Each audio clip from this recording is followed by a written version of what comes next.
नमस्ते। मैं हूं सीए अनिल के Jain, Bharat the development dilemma पुस्तक का लेखक। आज मैं आपसे एक अहम विषय पर बात करने जा रहा हूं, योजना आयोग और नीति आयोग की रणनीति, क्रियान्वयन की चुनौती। आजादी के बाद भारत ने विकास के लिए 5 वर्षीय योजनाएं अपनाई। इनका नेतृत्व करता था योजना आयोग।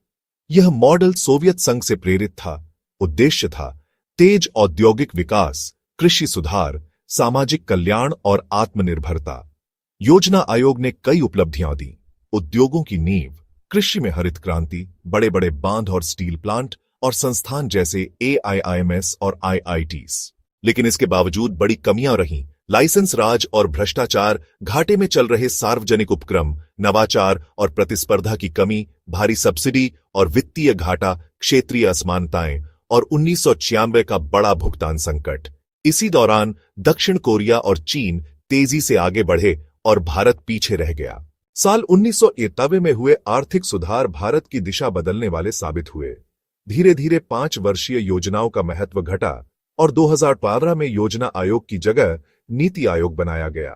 नीति आयोग का उद्देश्य है राज्यों को ज्यादा भूमिका देना, सहकारी संघवाद को बढ़ावा देना और एक थिंक टैंक की तरह काम करना, न कि फंड बांटने वाली संस्था की तरह।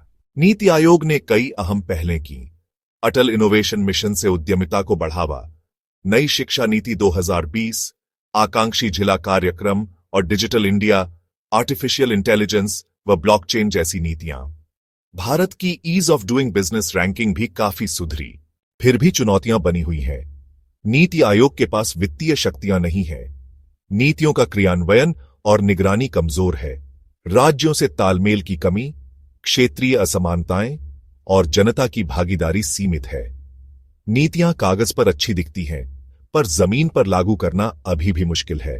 दुनिया में अमेरिका बाजार आधारित योजना अपनाता है, जबकि चीन ने बाजार सुधारों के साथ राज्य नियंत्रित योजनाएं चलाईं।